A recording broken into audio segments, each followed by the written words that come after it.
Programme চলাকালীন কিন্তু অনেকেই তোমাকে ফোন করবে, তাদের সঙ্গে কথা বলার জন্য তোমায় এই মাঝের সুইচটা তুলে দিতে হবে। রেডিওতে গান গাইতে গেলে এত কিছু মনে রাখতে হয়? আমি এত কিছু পারবো না গো। এই মেশিন সুইচ আমার সবকিছু ভুলে যাচ্ছে। আমি পারবো না, না না, কিছুতেই পারবো না। তাছাড়া বৌমা, তোমার গঙ্গা স্নান করে পুজো দেওয়া হলো? হ্যাঁ বাবা। তোমার অনুষ্ঠানটা ভালো করে হয়েছে নিশ্চয়ই? অনুষ্ঠান মানে? ও তো পুজো দিতে গিয়েছিল, সেখানে আবার কি অনুষ্ঠান হতে পারে জামাই দাদা? হাই ফ্রেন্ডস, আপনারা শুনছেন 93.5 রেড এফএম। সোম, বুধ এবং শুক্র সপ্তাহের এই 3টে দিন সকাল 6টা থেকে 7টা আপনারা শুনতে পারবেন আমাদের স্পেশাল প্রোগ্রাম কৃষ্ণকলি। আমার গলাটা কেউ চিনে ফেলবে না তো? আর কুরমা যদি ধরে ফেলে?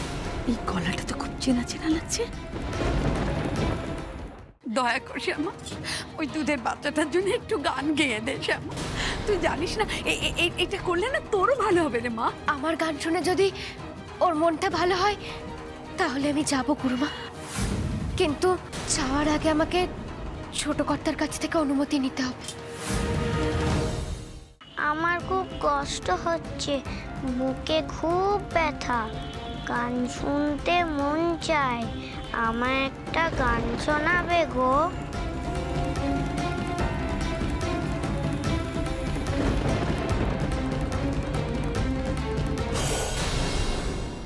আচ্ছা দিদি, ওই কি অসুস্থ? মানে ওই কি গান শুনতে চায়? হ্যাঁ দিদিমণি, আমার বাচ্চাটা না খুব অসুখ করেছে, আর শুধু বায়না করছে আমি কীর্তন শুনবো আর কীর্তন শুনবো।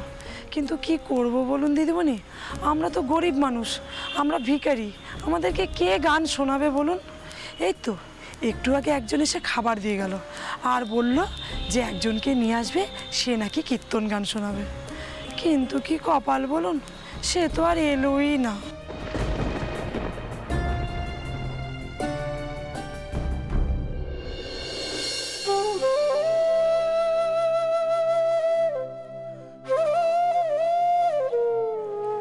বাবু, তোমার শরীর খারাপ? আমার খুব কষ্ট হচ্ছে, বুকে খুব ব্যথা, গান শুনতে মন চায়, আমার একটা গান শোনাবে গো?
শ্যামা দিদি তো গান গাইতে পারে না।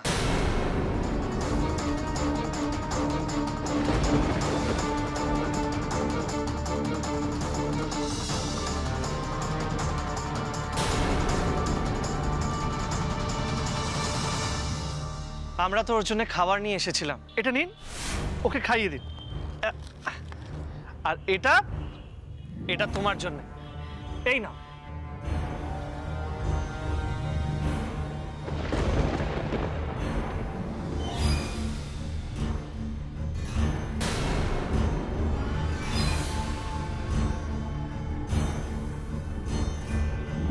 এটা ওকে দিয়ে দিন।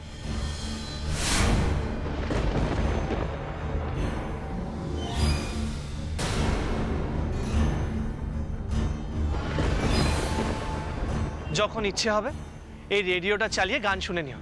আমরা তো কেউ আর গান গাইতে পারি না। যখন শুনলাম তোমার শরীর খারাপ, ছুটে ছুটে তোমায় দেখতে চলে আসলাম। আমরা আবার আসবো কেমন? তুমি খুব তাড়াতাড়ি সুস্থ হয়ে যাবে।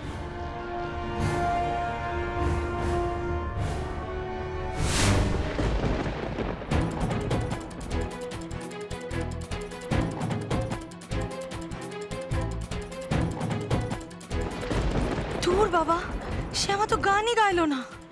আর এই ভিডিও দিয়ে তো শ্যামাকে কেস খাওয়ানোই যাবে না। কিরে,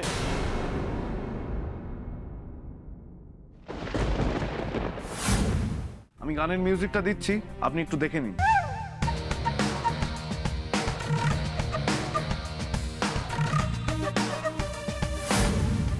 এত সব যন্ত্রপাতির সঙ্গে আমি সত্যি গাইতে পারবো না। আপনার কাছে হাত জোড় করে বলছি, আপনি আমাকে বাড়ি নিয়ে চলুন না ছোটখাটো।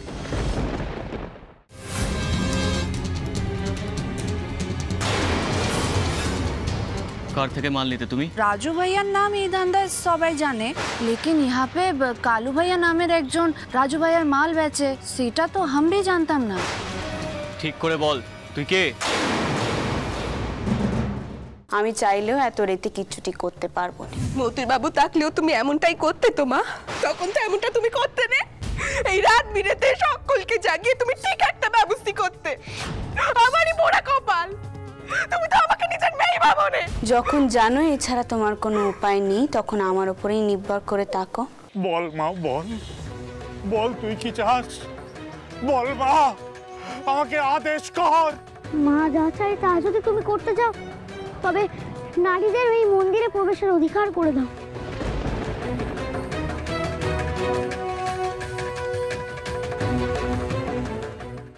আমি মন থেকে বিয়েটা কখনো করিনি। আপনার সাথে আমার কোনো সম্পর্ক নেই। আমি আপনাকে মুক্তি দিলাম, এবার আপনিও সিঁদুর মুছে এই বিয়েটা ভুলে যেতে পারেন।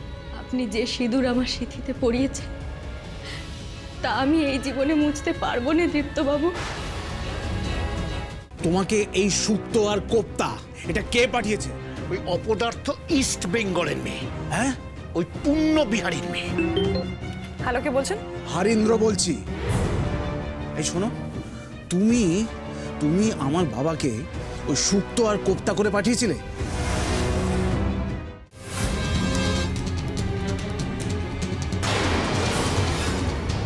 কার থেকে মাল নিতে তুমি? রাজু ভাইয়ার নাম এই ধান্দায় সবাই জানে, लेकिन यहाँ पे কালু ভাইয়া নামের একজন রাজু ভাইয়ার মাল বেচে, সেটা তো हम भी জানতাম না। ঠিক করে বল, তুই কে? আমি চাইলেও এত রেতে কিচ্ছুটি করতে পারবো না। মতির বাবু থাকলেও তুমি এমনটাই করতে তো মা। তখন তো এমনটা তুমি করতে না। এই রাত বিরেতে সকলকে জাগিয়ে তুমি ঠিক একটা ব্যবস্থা করতে। আমারই পোড়া কপাল, তুমি তো আমাকে নিজের মেয়ে ভাবো না। যখন জানো এছাড়া তোমার কোনো উপায় নেই, তখন আমার উপরেই নির্ভর করে তাকো। আমি গানের মিউজিকটা দিচ্ছি, আপনি একটু দেখে নিন।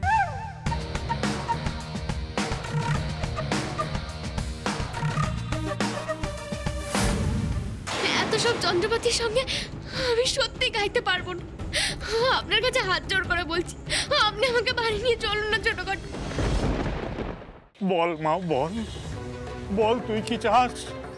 বল মা, আমাকে আদেশ কর। মা যা চাই তা যদি তুমি করতে চাও, তবে নারীদের এই মন্দিরে প্রবেশের অধিকার করে দাও।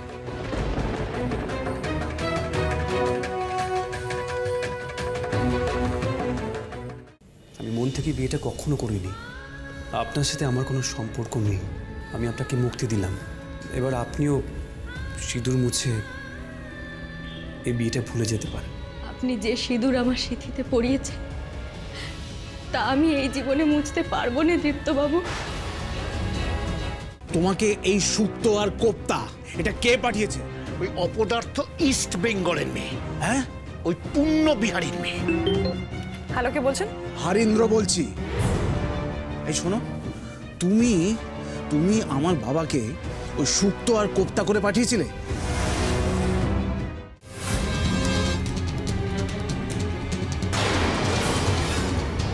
কার থেকে মাল নিতে তুমি? রাজু ভাইয়ার নাম এই ধান্দায় সবাই জানে, लेकिन यहाँ पे কালু ভাইয়া নামের একজন রাজু ভাইয়ার মাল বেচে, সেটা তো हम भी জানতাম না।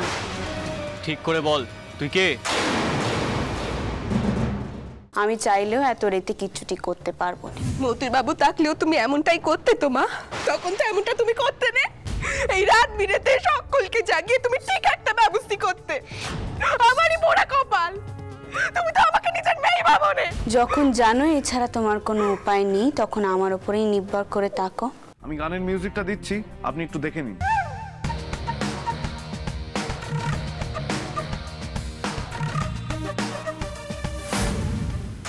সব যন্ত্রপাতির সঙ্গে আমি সত্যি গাইতে পারবো না। আপনার কাছে হাত জোড় করে বলছি, আপনি আমাকে বাড়ি নিয়ে চলুন না ছোটখাটো।